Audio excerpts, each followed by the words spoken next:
1500 लगभग हम प्लाट बेच दी कुल बने बरले 1500 प्लाट लोग बेच चुके 2 साल हो गए हमके प्लाटिंग में आइल हमारा काम कल रियल एस्टेट में 30 फीट 35 फीट 50 फीट के रोड दिवा हम जहाँ पार्क दिवा होते हैं 4000 5000 स्क्वायर फीट के हर जमीन के साइड में आपके रोड दिवाल जाता 35 फीट 40 फीट के रोड दिवाल जाता ओकरा बाद से नाला दिवाल जाता लाइट दिवाल जाता ओकरा बाद से हर गेट पे गार्ड के सुविधा दी पैसा नहीं के बहुत 20 लाख 50 लाख की हम जाके जमीन ली घर बनवाई तो ओकरा बस 25% 50,000 60,000 रुपये लिया हमारे लगे और ओकरा के जमीन बुक करवाए तनी और घर बनवाई और रही और बढ़िया अपना लड़कन का पढ़ाई और शिक्षा। और अभी हम पहुंचल बानी ये तमकुही राज्य विधानसभा क्षेत्र के अंतर्गत परसौनी में रोज सब बता दी हमारे साथ में जौन बानी यहाँ के रियल इस्टेट के कर्मचारी बानी और यहाँ के हजारों जगह प्लाट बिकवा चुकल बानी। रउआ सब के भी अगर प्लाट रउआ चाहता नहीं तो ये प्लाट पर हमने के चर्चा करे खातिर हमारे साथ में जुड़ चुके बानी अनुज प्रताप कुशवाहा जी। यहाँ से हमने के तमाम बातचीत करम सन और यहाँ के बहुत बढ़िया रियल इस्टेट के अंदर का सुविधा बा हम जाने का प्रयास करें और वो सब के दिखावे का प्रयास करें और नंबर भी दे दें। ज़्यादा वो सब के जरूरत बाटे कि हाँ यहाँ से बात कर जाओ तो यहाँ का नंबर हम डिस्क्रिप्शन में डाल दें जो कि स्क्रीन पर वो सब के दिखाई दे रहा बाटे। यहाँ से तमाम जानकारी लें हम। सबसे पहले भोजपुरिया माटी के लाल चैनल की तरफ से राउर स्वागत बा। बहुत बहुत धन्यवाद आपके भोजपुरिया माटी का लाल। सवाल हमारी रही कि अभी तक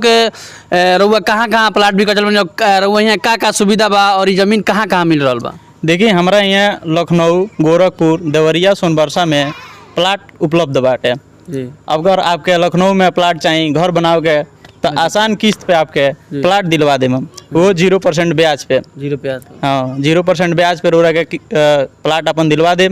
वो भी घर बनवाई रौरा आज 25% बुकिंग अमाउंट जमा करी और प्लाट ली हमारे यहाँ से और घर बनवाई और उरा EMI भरते रही हर महीना जितना महीना के किस्त और बनता उतना EMI भरते रही। किस्त वाइज व्यवस्था हाँ किस्त वाइज पे व्यवस्था वो 0% ब्याज पे 1 रुपया रौरा ब्याज नहीं देवे के ब्याज 1 रुपया नहीं देवे 1 रुपया ब्याज नहीं तो बहुत खुश हो रही मैंने गाँव इलाका खातिर क्षेत्र खातिर चाहता कि मैं लेवे के पैसा बाद में देगा खातिर बहुत बढ़िया अगर उरा चाहता नहीं कि शहर में जाके बसे के बाद तो सुनहरा मौका हमने के देते हैं जरूर लोग के कि आई लो शहर में बसी लो अपन लोग लेके पढ़ाई लो बच्चन के पढ़ाई लो। आजकल के क्षेत्र में ही चलता कि देहात में लड़का पढ़ नहीं कर पावत तो लोग चाहता कि हमारे लड़का शहर में जाके पढ़ो तो लगे इकट्ठा पैसा नहीं कर पावत 20 लाख 50 लाख की हम जाके जमीन ली घर बनवाई तो बस 25% 50,000 60,000 रुपये लिया हमारे लगे और जमीन बुक करवाए तनी और घर बनवाई और रही और बढ़िया अपना लड़कन का पढ़ाई और शिक्षा दी। अब समय से हिसाब से किस्त मैंने जमा करते रही अगर मैंने मुझसे 5 लाख 10 लाख मैंने ना देवे पड़ी रोरा के मैंने किस्त वाइज की 7,000 8,000 रुपये महीना का और किस्त बन जाए रोरा हिसाब से जितना कहें उतना किस्त बन जाए और लाई घर अपन बनवाई और रही। अच्छा एबरा फिलहाल में राउर साइट कहाँ चल रहा बा। एबरा फिलहाल में लखनऊ गोरखपुर माड़ा पार में देवरिया में और सोनबरसा कुशीनगर में चल रहा बा साइट कुशीनगर में। ये तमकुही क्षेत्र में फिलहाल अभी नहीं है लेकिन कुछ दिन आने वाला समय में तमकुही में भी अपन प्लाटिंग का काम चले लगी। अच्छा का रेट बाड़ी से करके माने का रेट के स्क्वायर फीट बाटे रेट तो अलग अलग सुविधा के हिसाब से जैसे कमर्शियल के कुछ और रेट बाटे पीछे जैसे घर बनवाओ कुछ और रेट बाटे। प्लाट हमने के बहुत बड़ा एरिया में 60-70 एकड़ 100 एकड़ के रेंज में हमने के प्लाट बाटे और बहुत बड़ा प्लाट हमने के करवा होता है यहाँ। सोसाइटी में का मिली क्या सुविधा मिली सुविधा हो रहा है वजन 30 फीट 35 फीट 50 फीट के रोड दिवा हम जहाँ पार्क दिवा होते हैं 4000 5000 स्क्वायर फीट के हर जमीन के साइड में आपके रोड दिवाल जाता 35 फीट 40 फीट के रोड दिवाल जाता ओकरा बाद से नाला दिवाल जाता लाइट दिवाल जाता ओकरा बाद से हर गेट पे गार्ड के सुविधा दिवाल जाता बहुत सुविधा है हमारे यहाँ। बस आप रोरा घर बनवाई और रही बाकी सारी सुविधा हमारे बाटे ओकर अलग से कोनो चार्ज नहीं है। महिला लोग खातिर माने सुरक्षा के व्यवस्था अरे पूरा एकदम निफिकिर होके हाँ अगर केहू विदेश बाटे अगर चाहता कि हमारे परिवार जाके खाली हमारे बीवी बच्चा जाके वजन घर बनवा कर रहो तो निफिकिर रहो ओकरा खातिर गार्ड के सुविधा हर चीज के सुविधा हमने के देता है गार्डो के व्यवस्था बाटे। अच्छा अभी तक रहुआ कहाँ प्लाटिंग चल बने कहाँ जमीन रहुआ मैंने बिकवा चुकल बने अभी तक लखनऊ में और गोरखपुर में हमारे चारों